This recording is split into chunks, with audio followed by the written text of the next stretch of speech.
बाबूजी यार, लॉकडाउन के 14 दिन तो निकल गए। अब समझ नहीं आ रहा है क्या करूं। लॉकडाउन तो यार बेटा निकल गया, बढ़िया हो गया। अब मैं ये चाह रहा हूं यार, छोड़ यार दिल्ली फिल्ली, कुछ काम हम यहीं देख ले।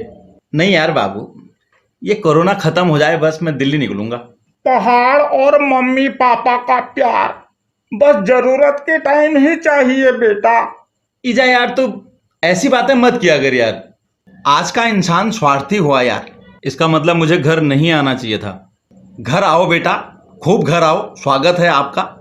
लेकिन घर को बेटा घर जैसा समझो। हैं? पहाड़ में पूरे बसों की गाड़ियों की लाइन लगी हुई है।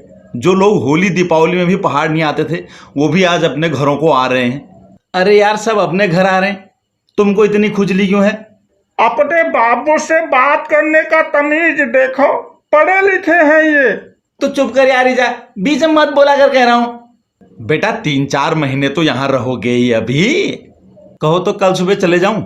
मेरा कहने का मतलब है, अभी घर आया है, ये बीमारी फैली हुई है, कुछ यहां देख ले काम धाम का, क्या बुरा हो जाएगा? यहां क्या काम देखूं मैं? यहां मेरे लायक का कोई काम है ही नहीं। अरे बेटा, पहाड़ का मतलब केवल और केवल खेती करना ही नहीं होता।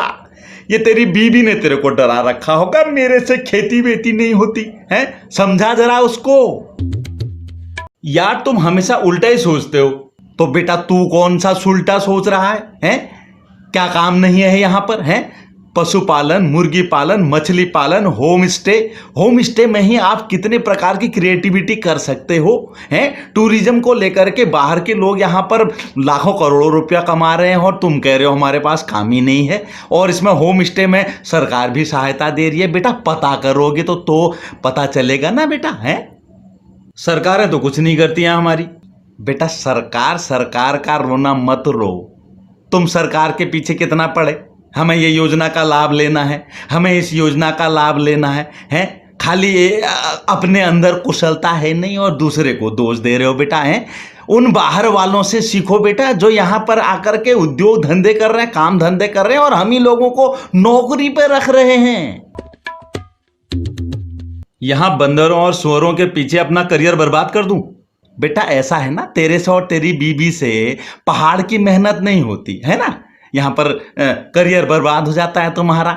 लेकिन जो तुम दिल्ली में वो पॉल्यूशन होता है, डेंगू होता है, बसों में धक्के खाते हो, हैं, मेट्रो में उतरते वक्त तो, ऑफिस जाते वक्त तो तुम्हारे सारे कमीज के बटन टूट जाते हैं, बीमारियां ले लेते हो, शरीर का जो नाश हो जाता है करियर के साथ साथ, वो तुमको नहीं दिखाई देता बेटा। हैं? और यहां तुम बंदर और सुअरों का रोना रोते हो। हैं? देखो, हमारे जैसे पढ़े लिखे के लिए यहां यार बाबू कुछ नहीं है करने के लिए।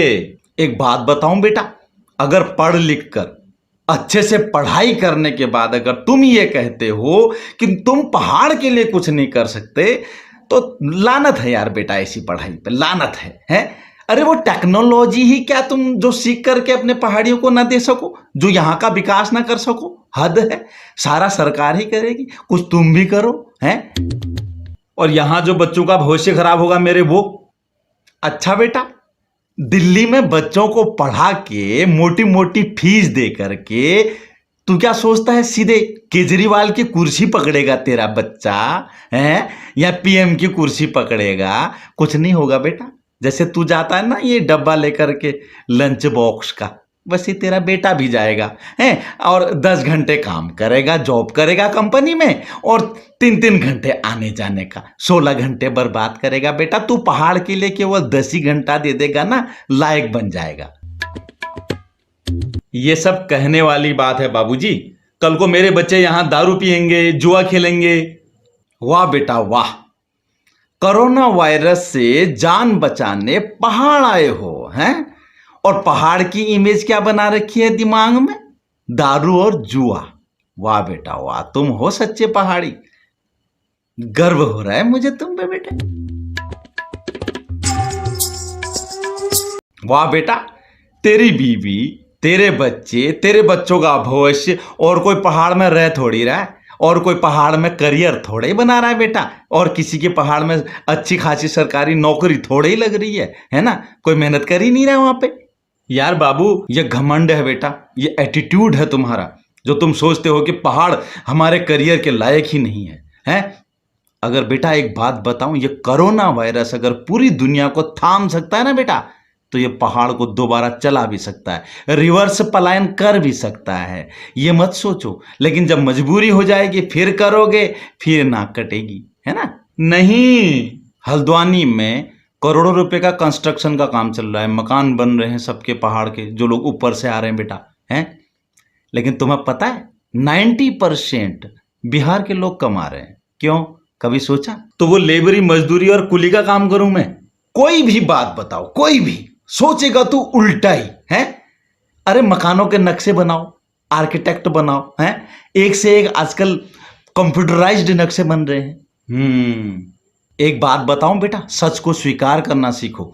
अगर तुमको कभी 50,000 रुपये भी मिल गए दिल्ली में या मिलते हैं, तो कभी हिसाब लगाना। 15,000 रुपये तुम्हें ठीक ठाक सा कमरा रहने के लिए चाहिए, हैं? और तुम्हारा बच्चों को भी तुम फिर हाई फाई स्कूल में पढ़ाओगे, 10,000 रुपये उसकी फीस चली जाएगी, है बेटा? 3,000 रुपये बिजली के चले जाएंगे, 5,000 रुपये तुम्हारा कम से कम कन्वेंस चला जाएगा, और तुम्हारे पास बचेगा क्या? बहुत से बहुत 5,000 रुपया। अरे तुम वो 5,000 रुपया यहाँ कमा लो, 25,000 रुपये के बराबर होगा दिल्ली का।